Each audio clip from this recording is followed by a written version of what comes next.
Well, let's look at the last two chapters in our series here. I find it amazing that I guess I'm amazed at two levels. Number one, that we began this so many months ago, and yet there has just been so much for us to consider as we've gone through these passages. And so tonight we come to an end to this journey, at least for now, anyway. With the conclusion of the flood and Noah and his family being released from the ark, they were faced with the challenge of repopulating the earth. Chapter 9, verse 1, talks about God's command to them to be fruitful and increase in number and fill the earth. That was his charge to them. Now that's not unlike the charge that he gave Adam and Eve at the very beginning, that he wanted them to be fruitful and multiply. And now he tells Noah and his family the same thing. He promises never to destroy all the living beings again, and never again will he curse the ground. I want to pause with you for a moment, because we hear God say this to Noah and his family, that he is going to establish a covenant with them. Somebody tell me what a covenant is. Agreement. An agreement. Very good. An agreement between two people. The thing that I think is interesting for us to note in the middle of all of this is God making covenants with people. Almost his insistence on making covenants with people, or entering into agreements with people. Okay? Isn't it amazing that God would make commitments to us? That God enters into that kind of commitment with us. I mean, how dissimilar are we from God? And yet he makes an agreement with us. He enters into a covenant with us. As a matter of fact, in chapter 9, from the opening verses of the chapter down through about verse 16, he keeps talking about the covenant. He just keeps repeating the fact that he's got the covenant with Noah and his family with the animals. Okay? How's that for an interesting bit of interaction between God and the animals, that he's made a covenant not to destroy them, and how that the rainbow in the sky will be a reminder to him. Not that he needed it, No. but that it was going to be a reminder to him of the covenant. Isn't it interesting that the item that the priests carried was the Ark of the what? Covenant. And what was that covenant? 10 Commandments. The 10 Commandments. That was what was, that was the enduring item that was left in the Ark of the Covenant. Now, at one time, there was Aaron's rod that budded. At one time, there was a bowl of manna that was in the Ark of the Covenant. All of those were simply reminders of what God had done. But as our reading showed this morning, when Solomon dedicated the temple, the remaining items, the only items that were mentioned in the Ark of the Covenant when it was put in the temple, were the 2 tablets that were remaining from Moses. So that would be the Mosaic covenant. Okay? Let me ask you a question. What's our covenant today? The Lord's Supper, okay? Specifically, what does it go into? How do we know that? This is my blood of the new covenant. He actually says that in 1 Corinthians 11. This is my blood in the new covenant. Okay? Hebrews 9. I put these in your notes. Hebrews 9, 14 and 15 talks about how that Jesus is the mediator of a better covenant. Okay? Now, what makes it better? Yes. The Hebrews had to offer a new sacrifice every year. And this was an enduring covenant. An enduring covenant that gave us access. We didn't celebrate the Ark of the Covenant anymore because it represented the presence of God. The new covenant granted us access into the very presence of God, so that we didn't have to let someone else go into the presence of God on our behalf. Hebrews again talks about that by a new and living way, the body of Jesus itself, that he purchased access for us into the presence of God. I want you to look at a couple of verses with me before we move on, because again, here are a couple of observational points.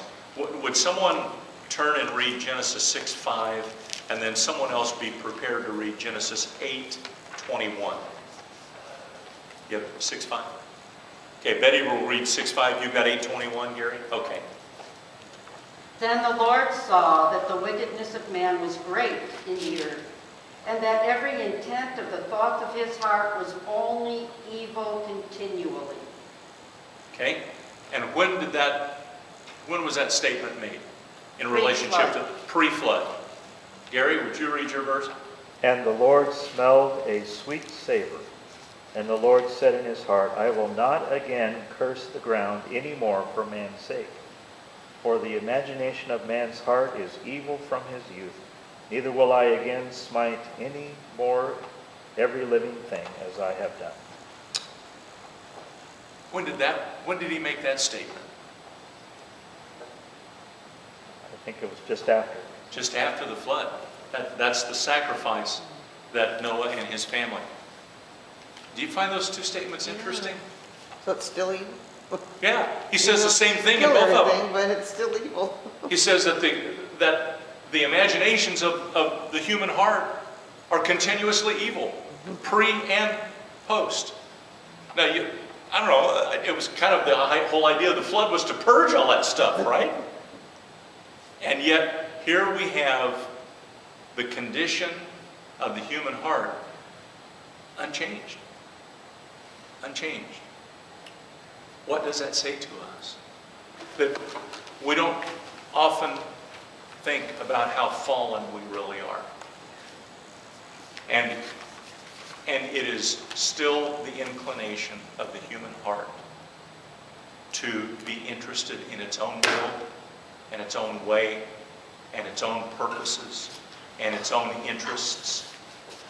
That is the intent of the heart. What does Jeremiah say? The heart is deceitful and desperately wicked. Who can know it? And it's interesting too,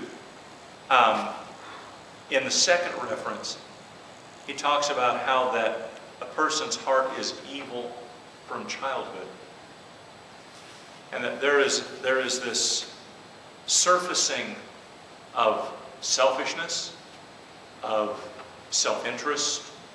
The fallenness of our nature shows up in some pretty ugly ways at pretty early stages in people's lives. And it simply points up to us again, as Vern was saying, the need for Jesus in our hearts. That is what changes us.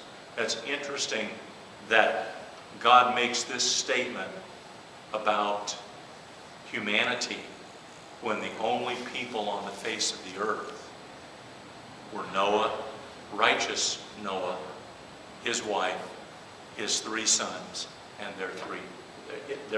each of them having a wife. Now, we obviously know that Noah was seen as righteous in God's eyes because of his faith. I don't know what that says about his sons. I don't know what that says about his wife. But I thought it was an interesting thing that post-flood, that the condition is still prevalent in human society and it must be dealt with. And it has to be dealt with by this, the redemption that God wants to bring to each one of us. So into this arena, Noah, his wife, their sons, and each son's wife enter with the command to be fruitful and multiply. And chapter 10 is a discussion of what happens in that process. Now, one of the reasons that I was looking forward to this chapter is because I wanted to see who these people groups were. And some of the, we don't know all of them, but it's interesting the information that is out there about who the sons of Noah fathered and what groups of people they became. And of course, ultimately, what it shows is what Moses wrote at the end of chapter 10 when he says, "These are the claims of Noah's sons, according to their lines of descent within their nations. From these, the nations spread out over the earth after the flood." And you're going to see tonight how that actually took place. I want you to look at one other passage too with me, if you would, before we go right into this. Look at Acts 17. Acts chapter 17, verses 24 through 27. Paul is in the city of Athens on Mars Hill, and he is engaging in the dialogue of the philosophers of the city. And listen to what he says. "The God who made the world and everything in it is the Lord of heaven and earth and does not live in temples built by hands. And he is not served by human hands as if he needed anything. Rather, he himself gives everything life and breath and everything else. Catch this now. From one man he made all the nations, that they should inhabit the whole earth. And he marked out their appointed times in history and the boundaries of their lands. God did this so that they would seek him and perhaps reach out for him and find him, though he is not far from any one of us." Isn't that interesting what he says about God's dealings with nations and how he has set them in places at particular times? And we've seen the rise and the fall of nations throughout Earth's history. We've seen nations become very prominent in history, and then we've seen them, in some cases, just disappear. And isn't it interesting that, according to what Paul says here, God is using that interplay, that rising and falling of nations, as a way to call them to himself so that they will understand who he is, and that by some measure, remember with Nebuchadnezzar and how that God came to him in a dream and gave him the vision that we read about in Daniel of the image that has the head of gold and the shoulders and the chest of silver and the decreasingly precious metals that then ultimately degenerated into feet of iron and clay. Why did God show Nebuchadnezzar that? You remember in the discussion that Daniel and Nebuchadnezzar had? What was God saying to Nebuchadnezzar? Wasn't he talking to him about his role in world history? Didn't he say, Nebuchadnezzar, you're the best of them all.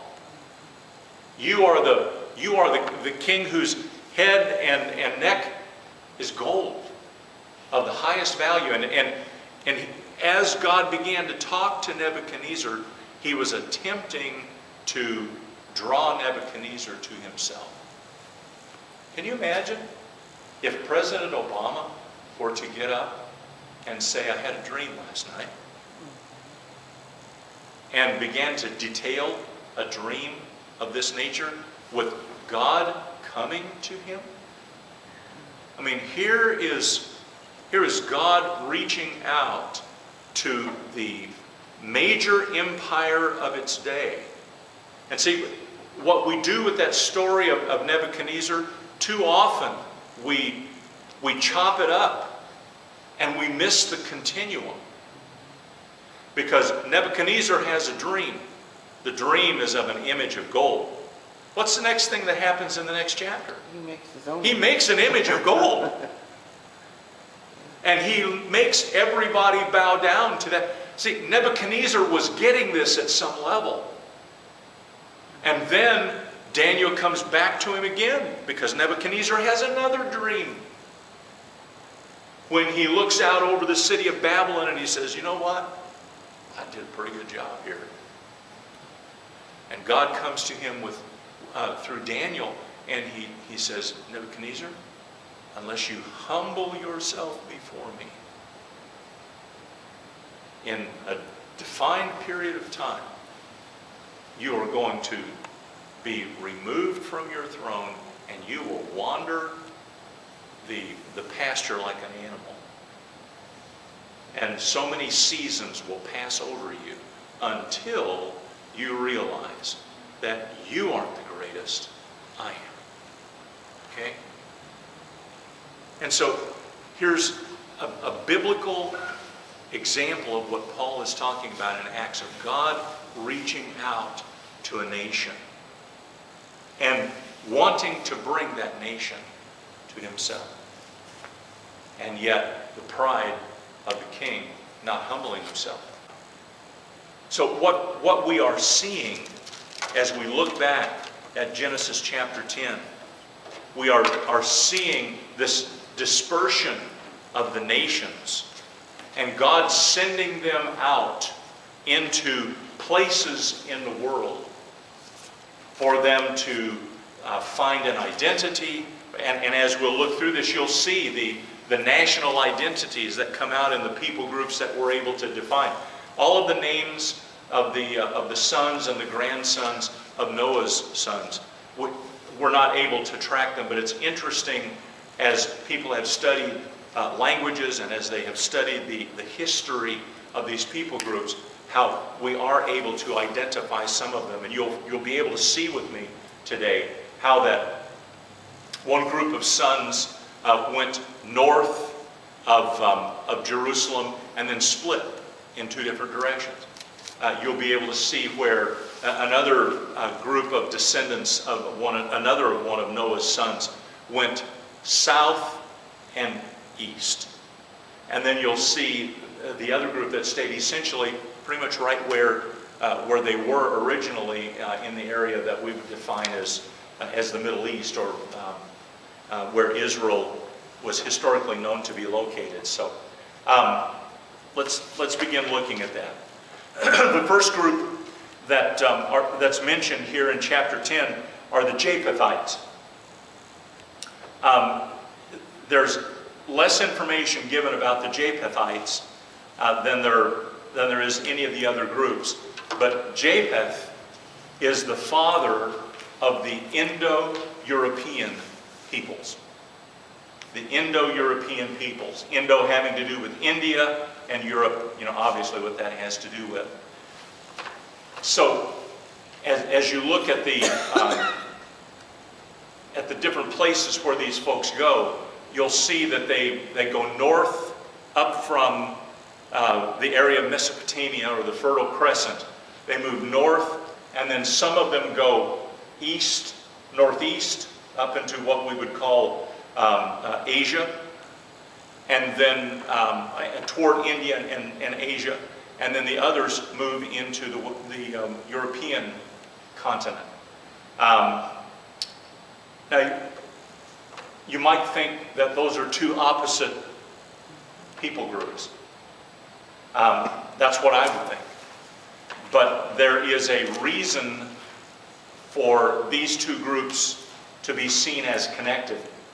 And it has to do with this. This is a B3 on your second page. That their languages are related. The languages of the Northeast Asia, of Russia, above the, what's the seas of, yes, and then up into Europe. As people have studied the languages of the world, they find that these two groups of people, well, it's not two groups of people, but in two different locations, yet their languages come from the same source. They have a common ancestry. One of the unique characteristics about the languages of these folks, the descendants of Japheth, is that their languages have an inclination toward being analytic.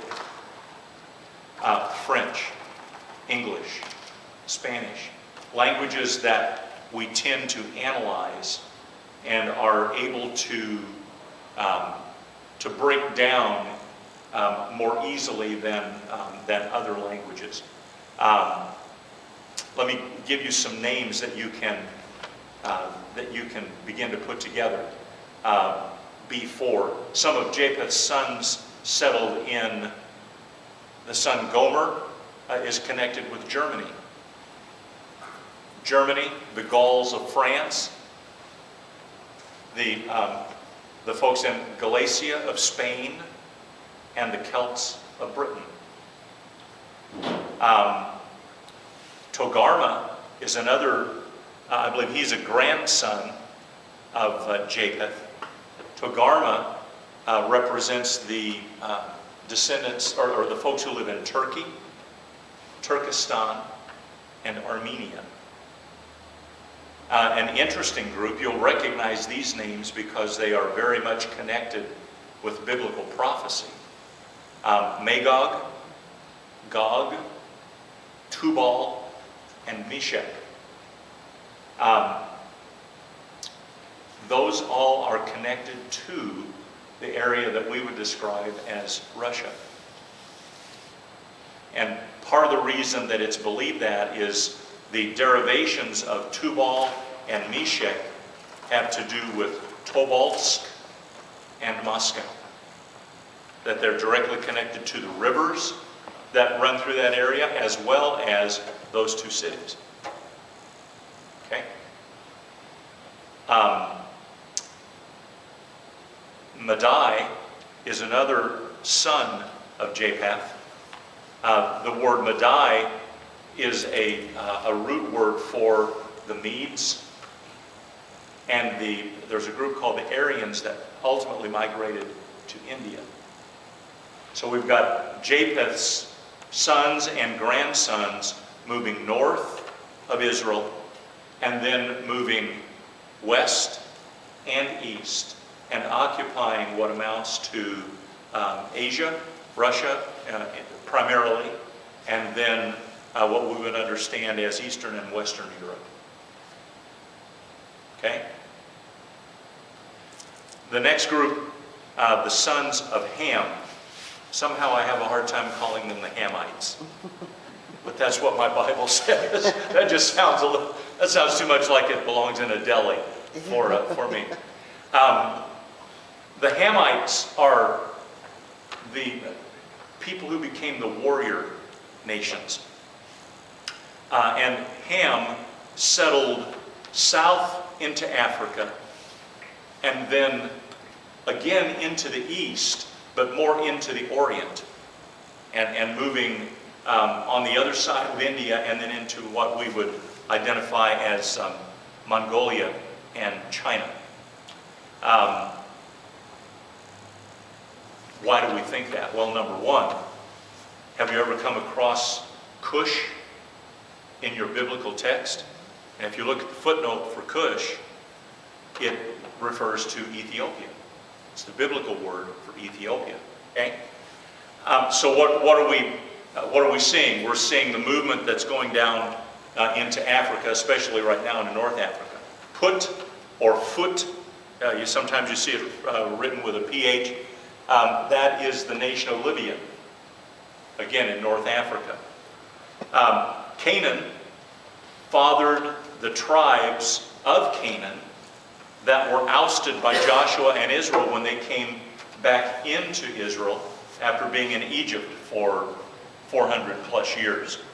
But the Hittites are an interesting group. If you look under the descendants of Canaan in verse 15 of chapter 10, it talks about Sidon and the Hittites, Jebusites, Amorites, and all the ites. I didn't see any parasites, but I was looking for one. The Hittites are an interesting group because historically they were thought to have fled after their, they didn't really have a dynasty, but after their kingdom collapsed. And archaeologists have found a number of similarities between the Hittites and the Mongols. The kind of style of dress that they wore, that they were especially effective in training horses, that they were very skilled at smelting iron and turning it into instruments of war. And it's thought that when the Hittites kind of collapsed in the area around Israel, that they moved east and became part of, or lived in what we would know today as Mongolia. One last group that's part of the family of Ham, and that's the Sinites. I believe he's a grandson. No, he's a son of Canaan, a grandson of Noah.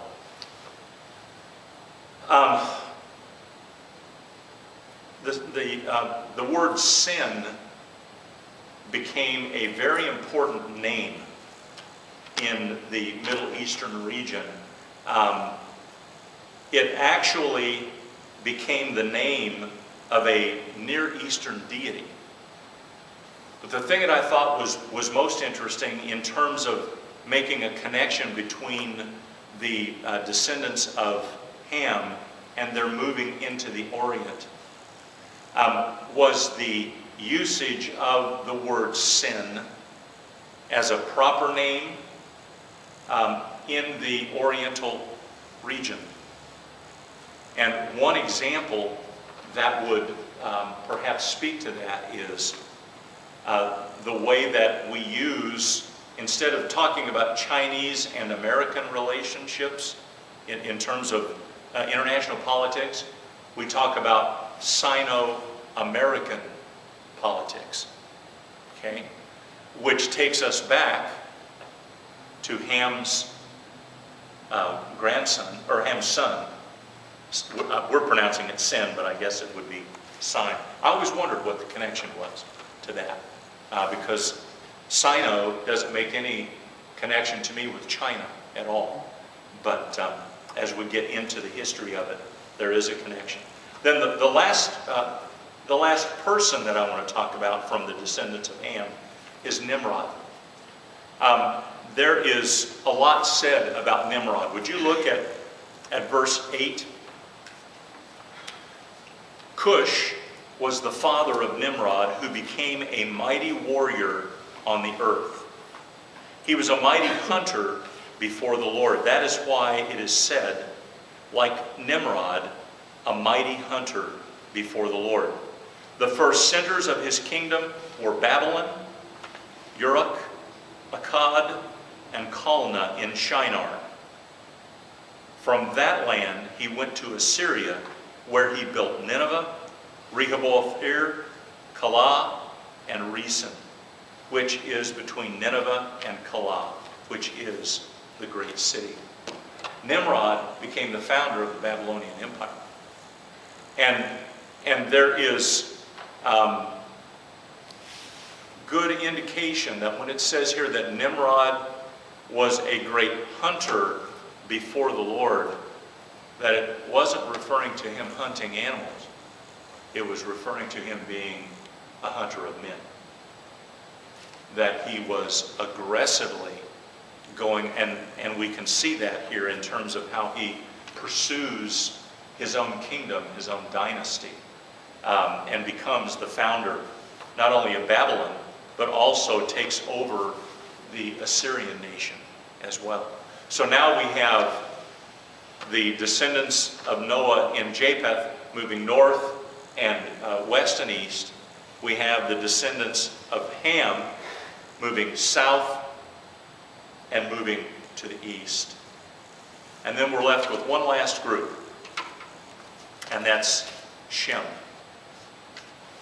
from which we get our word Semitic. And it is Shem is the father of the people from which Israel came. They remained in the immediate vicinity of the Middle East, right around where the flood, where Noah lived when the flood began. Look at some of the sons that Shem had. Elam, Asher. Asher is the founder of the Assyrian people. Aram is the founder of the Aramean people. And we're also told that Shem was the ancestor of all the sons of Eber. Does that sound like anything that you might be familiar with? This is the origin of the word Hebrew. He was the one through whom the name, the root word for the Hebrew people. We're told that Eber had a son. And again, I'm very thankful that I did not live in biblical times. Look at verse 25. 2 sons were born to Eber. One was named Peleg, because in his time the earth was divided. And then he had a brother named Joktan. Peleg means divided. And this division that is referenced here in this verse is very likely the division of nations that takes place, that we see recorded in chapter 11. And it was such a cataclysmic event for the people that in similar ways to what we would still do today, how many people were given the name Kennedy at the time of John Kennedy's assassination? Or others who were named after Martin Luther King, or others who were named after Cesar Chavez, or after some kind of cataclysmic event that took place. People have a tendency to recall that event by giving a child a name that recalls that event. And it's believed that, especially with the textual connection that's made here, that Peleg, that this son was named Peleg because the earth was divided in his time. And I think that's a very strong connection to be made there. So now, what do we have? We have the people that came off the ark with Noah. We have Shem and his family staying in that same general region. And they continue to have children and are fruitful and are multiplying. We see Japheth and his descendants moving north and going across what would be the top of the European Asian continent and spreading that direction. It's also thought that his descent, at least with this particular group of people, but in succeeding years, that they continued to go east and cross the Bering Straits and then came into North America. But we don't have any record of that. And then the final group are the descendants of Ham, who went south and east. And you can easily see they've covered the earth. They have spread out and covered the earth. And so we have then the fulfillment of what Moses is talking about in verse 32, These are the clans of Noah's sons, according to their lines of descent within their nations. From these, the nations spread out over the earth after the flood. Which brings us to chapter 11, and I wanted to just spend a few moments there. But it's interesting that they say, in response to God's command to go be fruitful and multiply, they decided they were going to make a tower so that we can make a name for ourselves and not be scattered over the face of the whole earth. You wonder what Noah and his sons said to them at that point. Guys, we just came through a flood here not too long ago when we chose to disobey God. And yet what do we, it goes right back to the verses we looked at a minute ago. Look how quickly they began to act in a way that was out of what God's desire was for them. How quickly they began to move against what God had called them to do. They had begun to move eastward, but they decided not to allow themselves to be scattered. Well, what would be the purpose of building the tower to the heavens? If not trying to be God, but what would the purpose be? I guess maybe to avoid another flood. Although one would wonder how big a tower they'd have to build to get all of them on it. That would, and of course then we have the whole crazy idea that they could move from earth to heaven, that they could build a tower that would allow, how are you going to get off the tower? When you get to heaven, how do you get off that elevator? You know, there's... Climb down. So there is an arrogance. There is I'm going to do what I want, which is again another reflection of human nature. In a way, this reminds me of Satan saying, I'm going to ascend the hill of the north. Yeah. I'm going to take God's place. Yeah. We're going to ascend to heaven. Yeah. We're going to be gods. Yeah. Yeah. Absolutely. Absolutely. And clearly, a very noticeable statement made here. And we are going to make a name for ourselves and not be scattered on the face of the earth. Well, that's in direct opposition to what God had said for them to do. Okay? And so the division takes place, and the names or the languages are changed. Wouldn't that have been a fun day to walk in on? And have somebody speaking to you in a language that you have never heard before, ever in your life, and just a few minutes ago you could speak well and could communicate. That had to be a perplexing day, and being a fly on the wall in that situation would have been fun. Humanity is still building a tower and making a name for itself. We are still trying to operate by a paradigm that will never work. Isn't it amazing how Satan can continue to deceive us with the same old tricks? And he just puts a different spin on it, and another generation are sucked right into the vortex. One of the things I love about the dream that Nebuchadnezzar had and Daniel's interpretation of it, and I believe there's another place where it's a similar vision is given to another person, but it talks about even for all the grandeur of the statue, that a rock not carved out by human hands comes and strikes the statue at its feet, demolishes the statue, and then that rock grows and becomes a mountain that fills the whole earth. Hallelujah. Yeah. And that is what we want to be a part of. That is the kingdom to which we have the privilege of belonging and looking forward to its reality.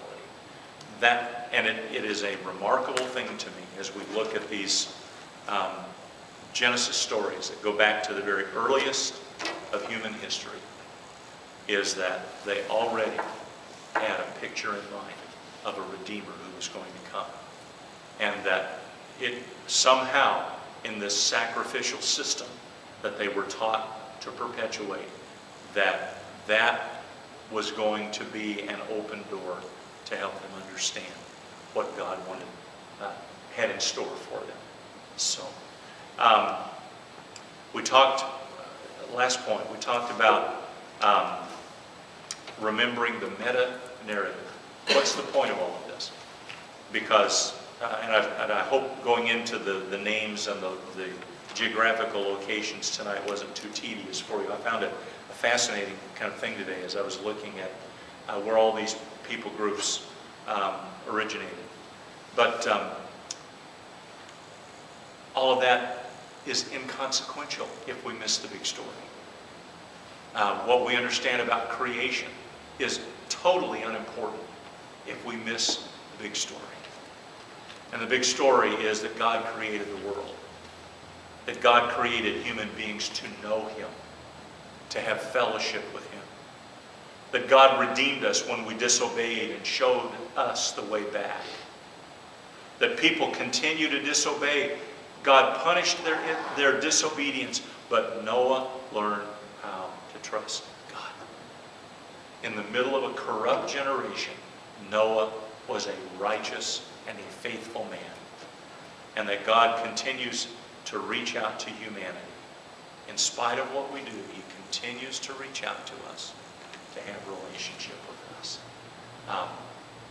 All of that is bound up in these first 11 chapters.